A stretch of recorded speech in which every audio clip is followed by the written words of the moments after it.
human psychology is when you make the money, you think it's because of you. Right? Even though the market, it is the illusion everybody faces. But when you lose the money, then you kind of say, oh, the market is bad and all that. Right? I have seen some of these investors from very close range, and these are so sophisticated investors. When you look at any analyst, his goal always is to beat the market. And in order to beat the market, you have to take risks. Sometimes they beat and sometimes they don't. There are very few people who have a track record of consistently beating the market over a long period of time. And there are a handful of people who are definitely like that. But the majority of the analysts, at the end of the day, if you plot them over time, performing like the market itself is a pretty phenomenal. 8 to 10% over like a 20-year period is phenomenal actually. Now, even everybody, they kind of get carried away with some of these kind of.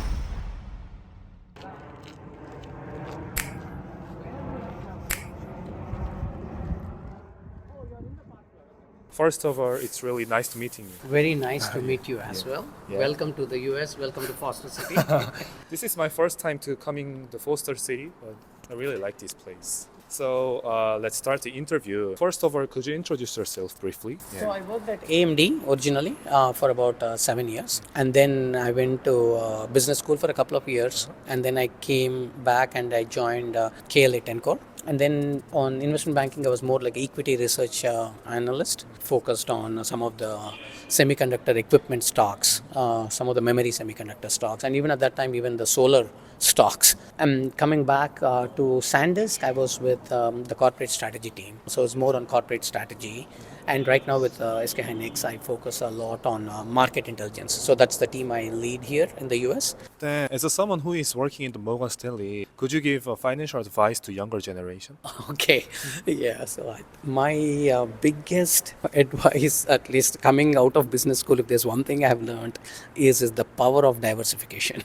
Okay, and when I say the power of diversification, if you don't know, is instead of investing everything in one particular stock, you're trying to diversify and invest in multiple different stocks. And the simplest way to do that is by investing in index funds. So I'm a huge believer in index funds, and because when you buy an index, the index is already diversified. So an S&P 500 index, it is the safest bet. You can do as well as the market did. And if you go back the last how many ever years, investing in the market gives you the best returns over a long period of time. And in the last 20 years, or on average, the market gives you 8 to 10%. And if you invest in the market, getting 8 to 10% and sleeping well at night, there is no better alternative to that. You can always, significantly, the name of the game is to perform much better than the market, but there's a risk-reward equation in particular to that. Right. But like indexing funds, I think what Mr. Bogle has basically taught us, one thing is you can low fees and at least market-related returns, and you just can't go wrong with it. So my advice is definitely be invested in the market. Don't look at day-to-day fluctuations; they don't mean anything, especially if you're invested in the longer term. And invest in index funds. I think it's a victory for you because you're already invested in the market itself, and you can't go wrong with index funds. So. And I heard that even if any skillful analyst or investor in the bank, they also do error in their investing when they just invest in the one stock. And when we think about in Korea, we are just investing in very diverse technical stock, something like Tesla or like M7, something like that. And not just invest, we invested in the leverage, like 2x, like TSLL. Or SOXL, something like that. So maybe that would be the very good advice for them. So I would say that whenever you you want to outperform. So when you look at any analyst, like a buy-side analyst, somebody like a portfolio manager, his goal always is to beat the market. And in order to beat the market, you have to take risks. Sometimes they beat and sometimes they don't. There are very few people who have a track record of consistently beating the market over a long period of time. And it's a skill in itself actually. And there are a handful of people who are definitely like that. But the majority of the analysts, at the end of the day, if you plot them over time, performing like the market itself is a pretty phenomenal. 8 to 10% over like a 20-year period is phenomenal actually. Now, even everybody, they kind of get carried away with some of these kind of so-called sexy stocks. Suddenly they outperform so much, and by the time you get in, maybe that fad is over. But you always have to look at trends, and I'm a strong believer in trends. So trends, they change the user behavior, and when the user behavior changes, then there's a lot to follow. So for example, you take Amazon. So Amazon e-commerce, it has changed the way people do shopping. So over time, that is what you would always see is more number of people would be doing shopping online. So Amazon, like 25 years ago, it was a small company. Hardly any people would be doing. But the trend of moving towards e-commerce was what they kept on saying. And today, if you see Amazon revenues are $600 billion. 600 billion, okay? So they can easily be like $1 trillion revenue company over the next few years, because more number of people are going to come shop on e-commerce. And I think that is one trend. The other trend that you're seeing right now with Netflix, for example, the number of people who consume TV like on the phone with Netflix. These are all new trends. Like my daughter, she's in 9th grade. The amount of music she listens to on Spotify is significant. So these are all the trends. So when Spotify is winning, somebody else is not, because previously you were listening to music in what way? Like you would buy CDs or something like that. Not anymore, basically, right? And so I'm a huge believer in trends. So if you catch any of these trends, you can ride the wave. But you've got to be committed to the market leader for some time at least. If you do any of these leveraged activities, many a time there's a time component within a certain time. Like, you think of options play and things like that. It's very tough to kind of time it. You know that the trend will happen, but we don't know if the trend will happen tomorrow or maybe 2 years from tomorrow. That is fundamentally the thing. So I would always ask you to be very caution, not to just jump because somebody else is kind of jumping in. And in case you jump like that, make sure you have an exit plan. Like maybe I make 20% and jump out, or maybe I make 10%, whatever it is, but you got to be invested. And I think the easiest way to be invested in the market is, I would still think like the index funds is kind of the way to go. It's a much more safer way to kind of go about. Or if you think that you are identifying some kind of a trend, is to just put a basket of winners. But even that is a little bit of a tricky thing, mainly because if you think 20 years ago, the winner in semiconductor was Intel. And today, if you see Intel, it's in such a bad position. Right. So it's very tough to pick, where if you want to pick and forget, it's very tough to do that actually. And so I would say that, just looking at where the basket of index funds, I think that's the way I would kind of look at it. Because leverage, it can work, it may not work. It's one of those things, right? That's right. And the human psychology is, when you make the money, you think it's because of you, right? Even though the market, it is the illusion everybody faces. But when you lose the money, then you kind of say, oh, the market is bad and all that, right? Yeah. But that's really not the case, though. I have seen some of these investors from very close range, and these are so sophisticated investors. And if you're just a retail investor, you're really playing against the pros.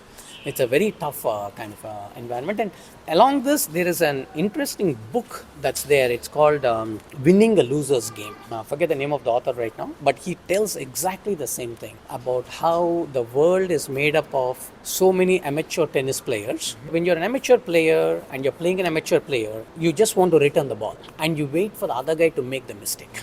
But if you're a professional tennis player, you want to go for the winners. You're not waiting for the other guy. I want to finish it. That's right. And that is the biggest difference. So you just go for the kill as compared to let the other guy make a mistake. Because in professional, the other guy will never make the mistake. Like, you got to go for the win. And I think that is the fundamental difference. So when you're competing with a professional investor, how do you compete? It's very tough to compete just on a stock, because they would know a lot more about the stock than you. But the safest thing again is, going with the index, and you kind of are like, all logged in. Gives you the diversification. You do as well as the market. The market has done the same way. So that's pretty good. When I heard your answer, it's like similar with why most of the startup is losing their game in the market. Like, when we just invest and get a result, or when we just do a startup and when we do get a result, we think like we are right, 100% right, and we have an illusion and think in a one way. But every company has their own risk, even if that's Google, even if that's Amazon, something like that. So I think that is why you recommend some index fund to younger generation, because they have a time. You have the time. Yeah. So the risk is something you can take for the money that you're willing to lose. Okay, so that's why when you're in your 20s, you definitely want to go indexing, because that is what gets compounded over time. And you want to give yourself enough time, basically. So think about it. If you start something, when you start your work, and you started work when you're like 23 or 24, and if you work till 65, you basically have like 4 solid decades of something to be compounded of. Right? If you want to kind of dabble with something, like after a decade later, you will have some disposable money which you think that maybe this is what I would like to do.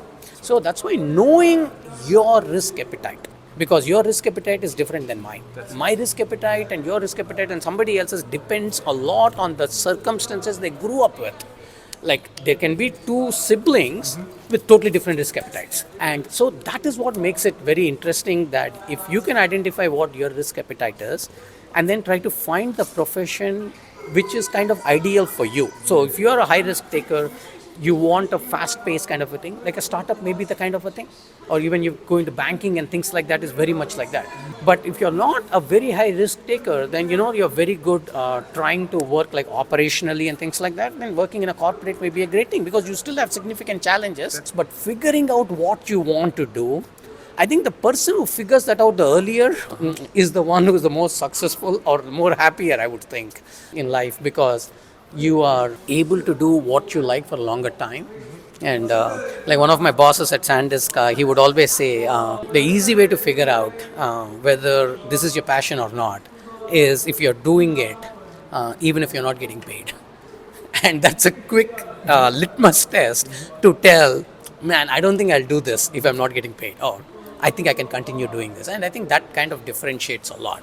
That's a cool advice. Thank you for that. Yes. Then, are there any lessons that you learned about money in Silicon Valley? That's a very interesting question, and I think so. Typically, like in the US, one thing that you see is even if people have a lot of money, you don't see very many people display it. Like you don't see them show off. You can, so many people in Silicon Valley are like very rich.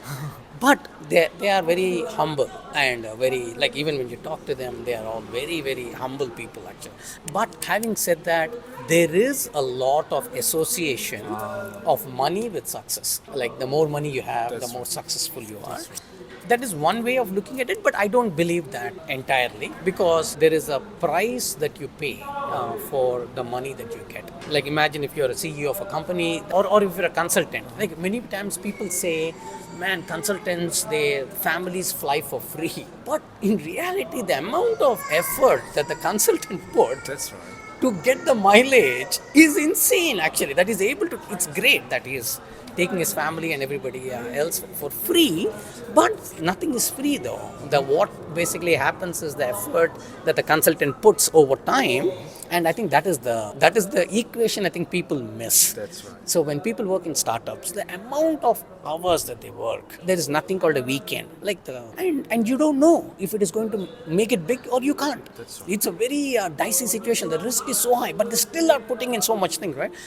So that's why I don't believe that just because if a startup didn't make it big doesn't mean that he's not great. There's so much of learning that he has, and there's so much that he can contribute, that I strongly believe that just looking at money and equating it to success is a very narrow metric. You should look beyond that actually, right? And what I would always, money can solve a lot of problems, but money does not buy you happiness. Fundamental thing, right? Like they say, so many things are there, right? Like you can buy the best bed, but you can't buy the sleep, whether you get it or not, right? It's a fundamental thing, right? Because there are fundamental things about you can have everything and you can fundamentally not be happy. Like how is that possible? If money can solve all problems, then why is it that like many people who have it all, they still have some issues? So I don't think that is the fundamental equation. So the way I would kind of look at it is, so first of all, I'm not against making money. I think it's a good drive that is there. It's a good motivator because it forces you to have a discipline, you have a vision, and you go about that particular thing. So I think that's a great motivator because it's a wonderful motivator. But that alone can't be your gauge for success, because along the way you realize that there is a lot more happiness that you get when you help others, when you take along people with you, than if you have like a lot more money. I'm just so suppose somebody has $10 million. For him, another $1 million is not a big deal actually, because he already has like a $10 million. But if he has, if he takes along, like, you know, if he has an impact on like a bunch of high school kids who kind of go on to become big, or he basically mentors somebody in his company who basically becomes like a CEO in some other company, I think those are huge impacts, intangible impacts, which are a lot more valuable than money, is what I think. So I think the impact that you can have on your society, the impact that you can have on other people carries a lot more weight in towards your happiness. And I think that impact that you can have, it's not a function of money. You know, it is not at all a function. So you can be anywhere and you can have a big impact on what is.